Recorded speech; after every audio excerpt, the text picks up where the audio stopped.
26వ శ్లోకము.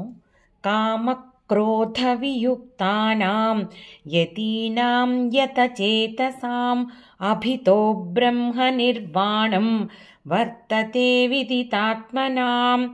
ఇంకా ఆ బ్రహ్మ నిర్వాణం లభించాలంటే ఈ కామక్రోధాలన్నీ జయించాలని చెప్పుకున్నాం కదా ముందు శ్లోకంలోనూ.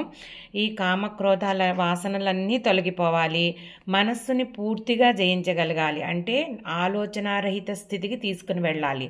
మనం చేసే చాలా ఆలోచనలు ఏ రకంగానూ ఉపయోగకరం కానివే. ఇంకా ఆ ఆలోచనల్ని మన కంట్రోల్లోకి తెచ్చుకొని ఆ ఆలోచనలని ఒక టైంలో ఆలోచనారహిత స్థితికి వెళ్ళిపోవాలన్నమాట. అప్పుడే ఆత్మ చైతన్యాన్ని అనుభవంలోకి తెచ్చుకోగలుగుతాము.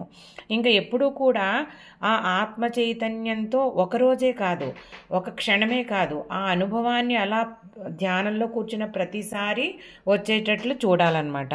అలా చెయ్యాలంటే నిత్యం ప్రయత్నశీలిగా ఉండాలి, నిత్యం ప్రయత్నిస్తూ ఉండడమే. ఇలాంటి స్థితిని సాధిస్తే అతనికి ఎటు చూసినా మోక్షమేనమాట.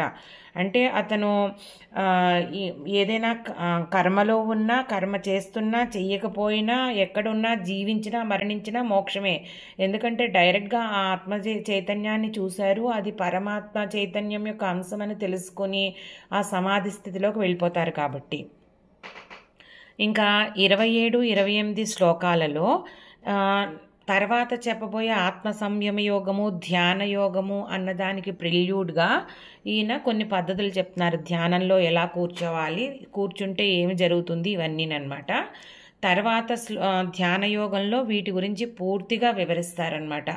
టెక్నికల్ థింగ్స్ ఎలా కూర్చోవాలి దగ్గర నుంచి ప్రతి చిన్న బేసిక్ థింగ్ గురించి కూడా ధ్యాన యోగముని చాలా చక్కగా వివరిస్తారు. ఇప్పుడు 27, 28 శ్లోకాలు చదువుకుందాం.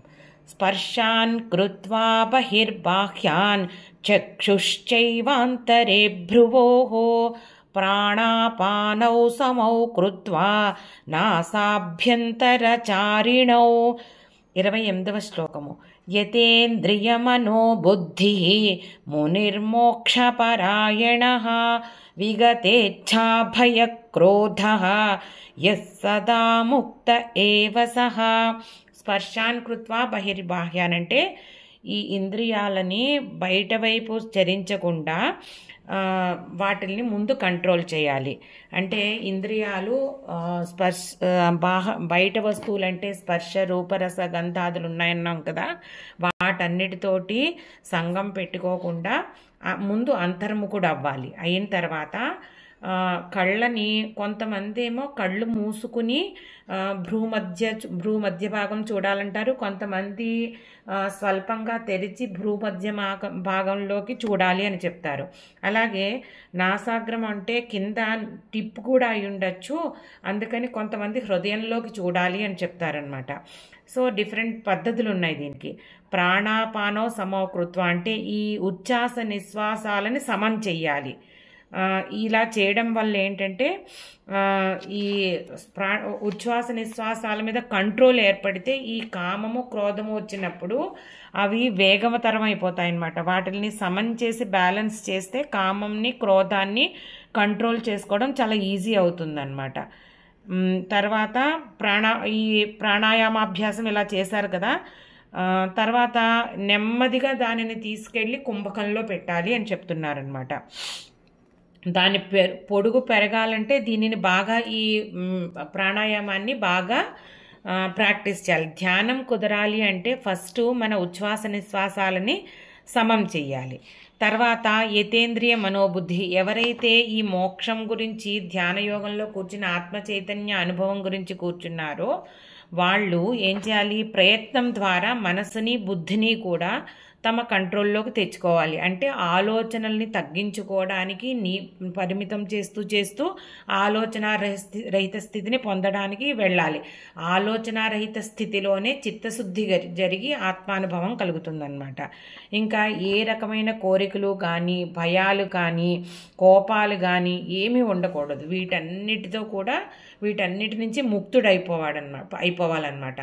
ఇలా ఈ ప్రాణాయామ పద్ధతి, ధ్యాన పద్ధతి ఇలా కంటిన్యూ చేస్తూ ఉంటే కొన్ని రోజులకి వీటన్నిటి నుంచి ముక్తి వచ్చి చిత్తశుద్ధి జరిగి ఆ ఆత్మానుభవం కలుగుతుందన్నమాట. 29వ శ్లోకము.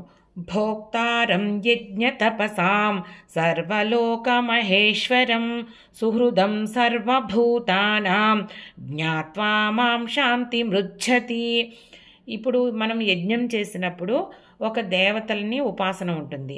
అలాగే తపస్సు చేసినప్పుడు కూడా దేవత యొక్క మంత్రోపాసన ఉంటుంది, శబ్దరూపం అన్నమాట.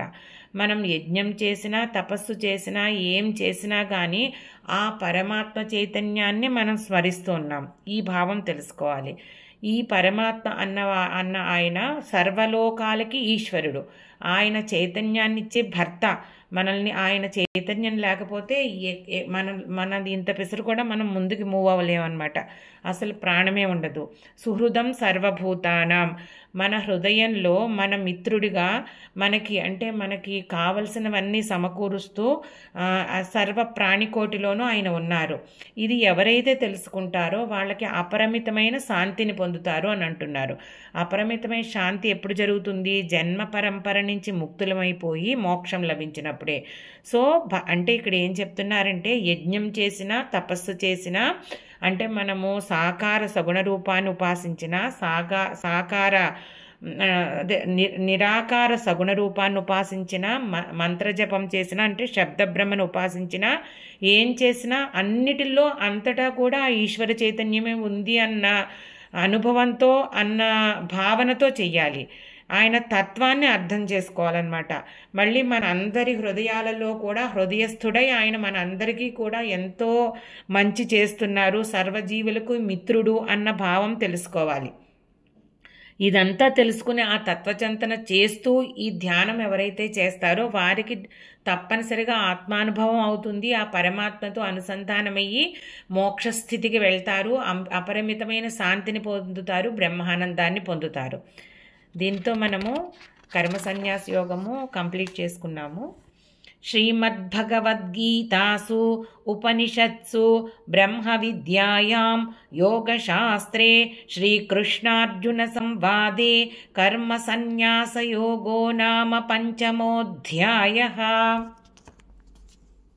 గీతా శ్లోకాలకు అర్థాన్ని సులభమైన వాడుక భాషలో వివరించడానికి ప్రయత్నిస్తున్నాను.